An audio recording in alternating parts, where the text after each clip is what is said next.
Okay, so coming back to the South Korea summit, it looks like Donald Yeah, Trump, whenever he gets a mic, he stands up and takes a few swipes at India and Modi, and he did it again in South Korea. indeed.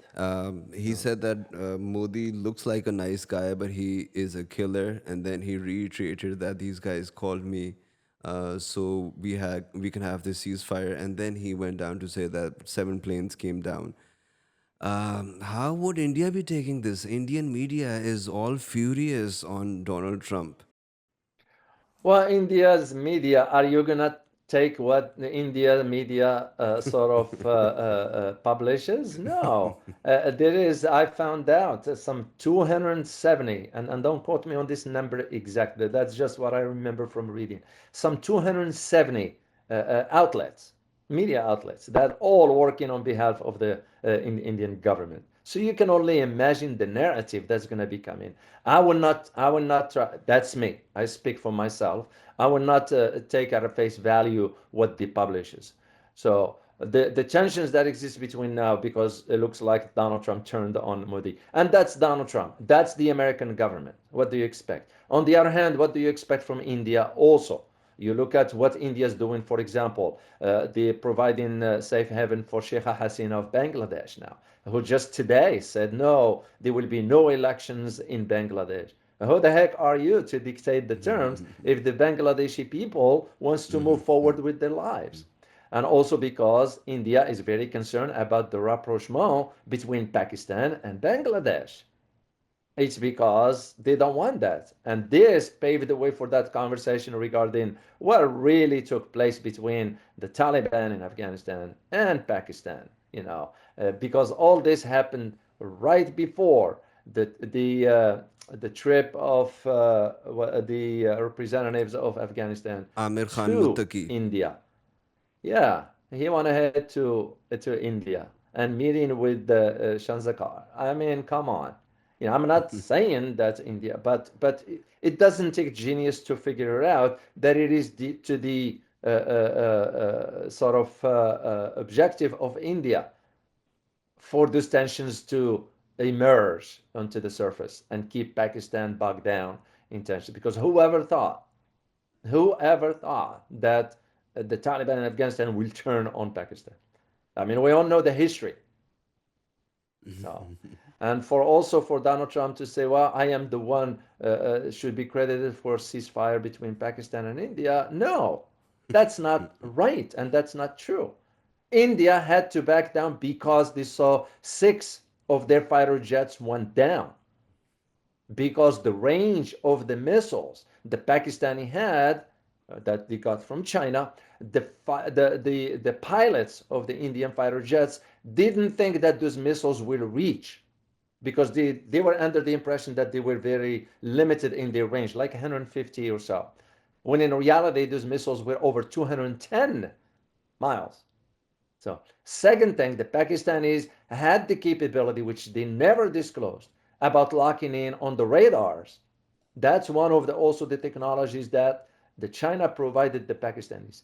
That is the reason why India had to think, if they kept going on, they will lose more fighter jets. Losing more fighter jets reduces your sort of air superiority, even though there is no air superiority for India vis-a-vis Pakistan.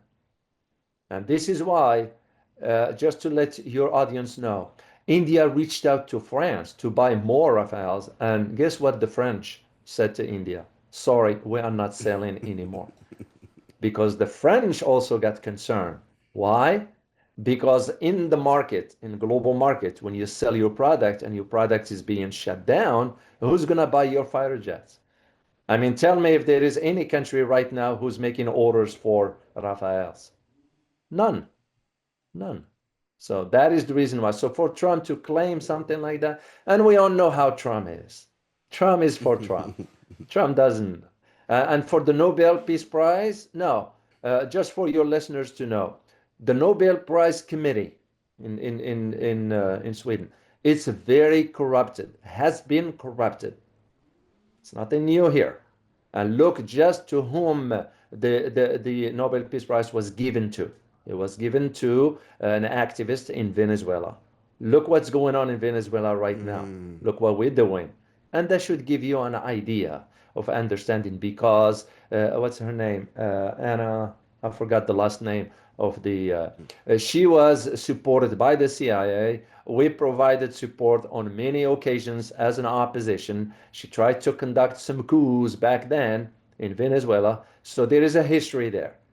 And that is, as a matter of fact, Donald Trump was tipped off prior, to my knowledge, prior to the announcements of the winner of the Nobel Peace Prize. So why will the committee in Sweden, Stockholm, will go ahead and tip off Donald Trump about who's going to be winning the? That tells you right there, the process is corrupted. So I never put stock in the Nobel Prize committee. Uh, So yeah, so we've arrived to that topic. Considering your knowledge and experience on Afghanistan and yeah. Pakistan, I want you to take a few steps back, and just off the top of your head, should Pakistan and Afghanistan be at odds with each other? The short answer is no, they shouldn't. But why? Because if you go back to the history of really how the Taliban came about, you will find out that the ISI played a major role into it. It's not a secret.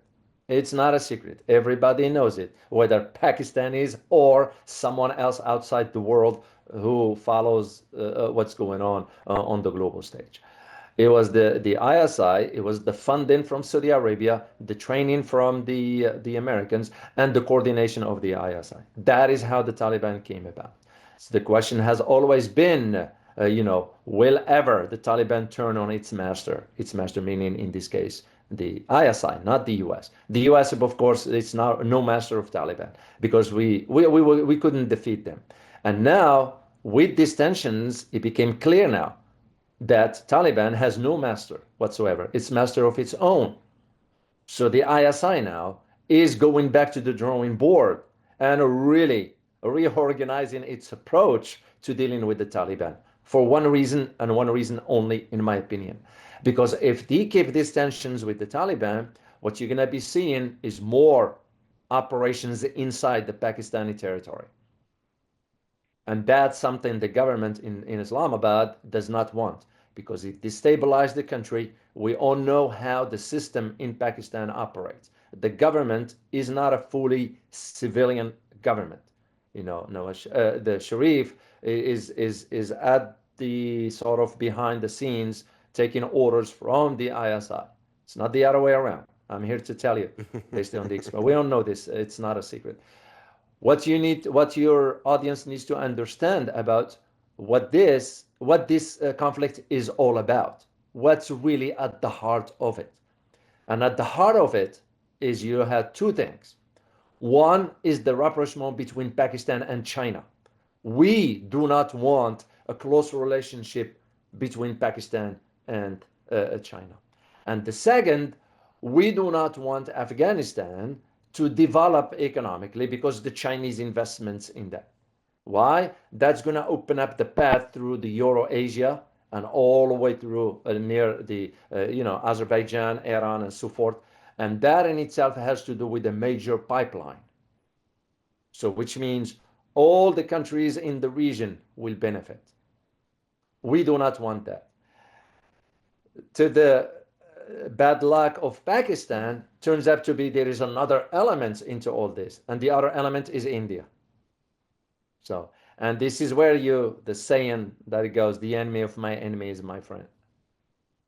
So, this is where you see the US and India, despite their being at odds, could, and I say could, coordinate regarding Pakistan because they both share the same objective.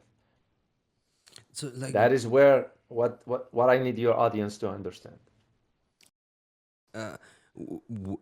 as soon as Taliban took over, within 48 Uh-huh. hours of that, our ISI Mm-hmm. chief was in Kabul.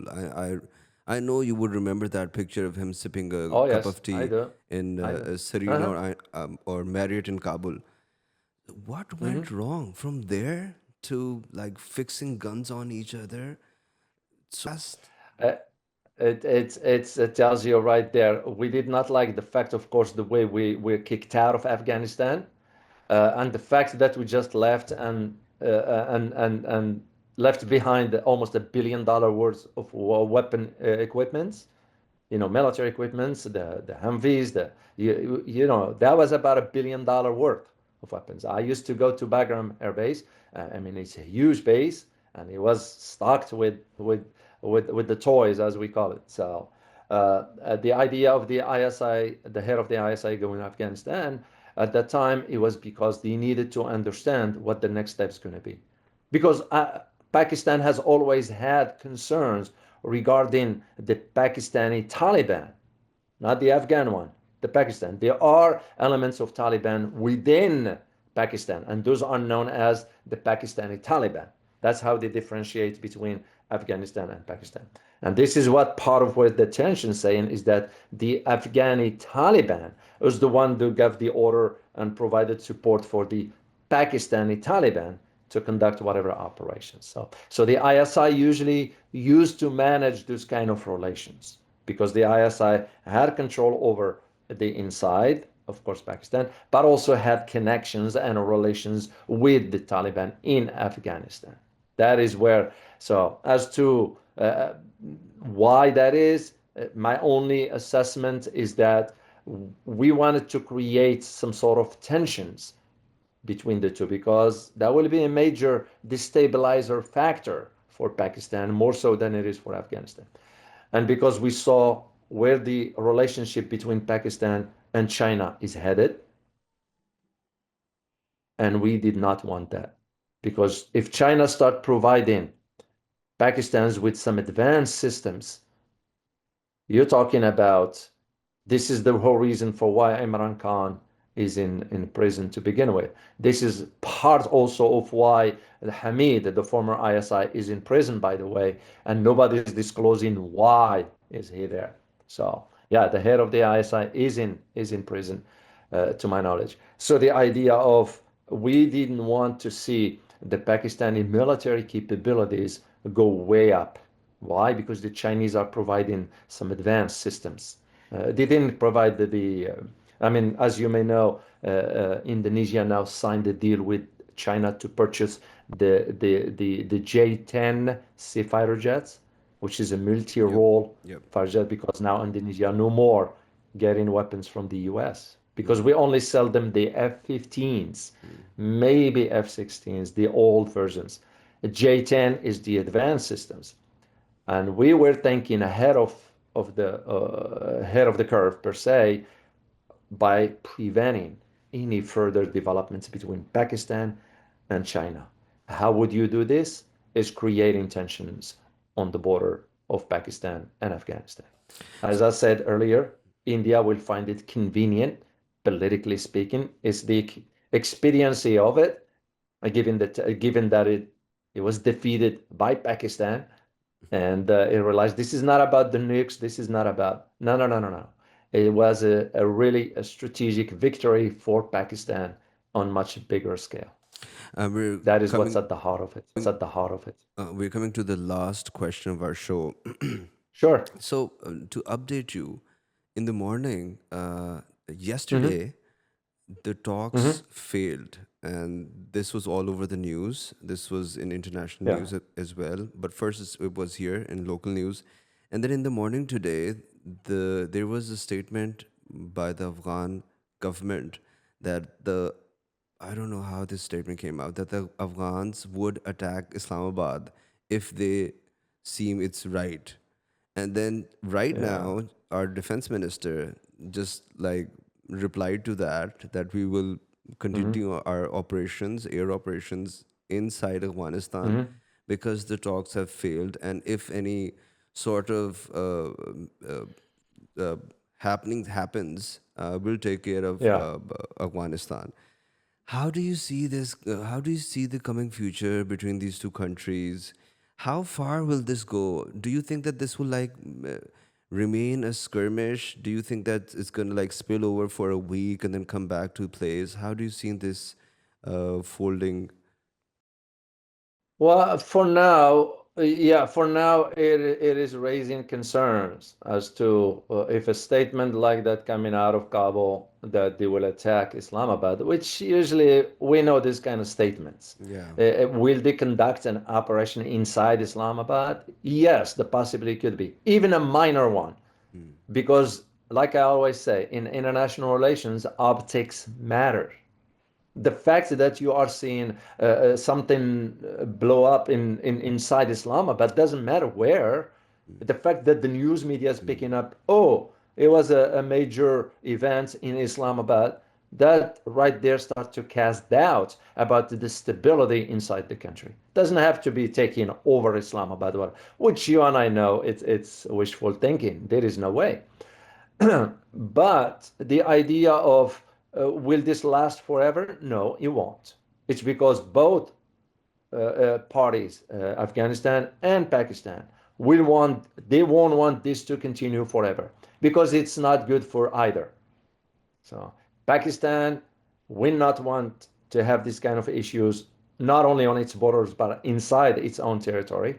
And Afghanistan is aiming at sort of painting its image in a different way around the world, given its way it's approached the dealings with the women issues, education, and so forth, which we all know that has nothing to do with the religion of Islam. Let me just put this out there, as one who understands it and read it. There is none of this nonsense. But on the other hand, it's their country.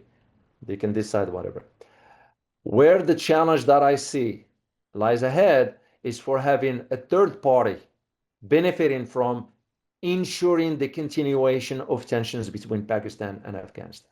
That is where my big concern is. And we know how, use history as your guide, and you'll find out that most of the tensions that spilled out in whatever parts of the world has been fomented by outside players because there is a reason for doing so.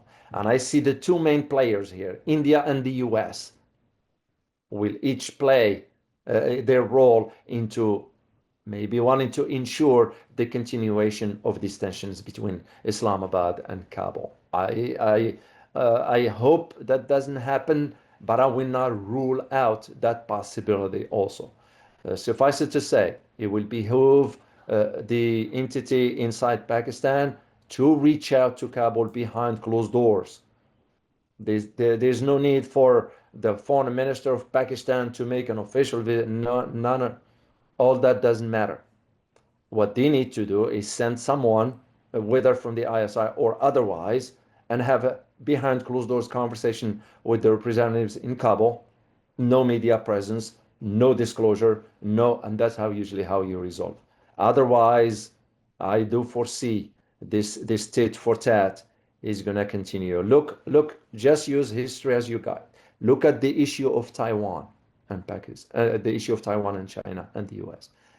Even though we signed the three communique, we still using the Taiwan as a flashpoint.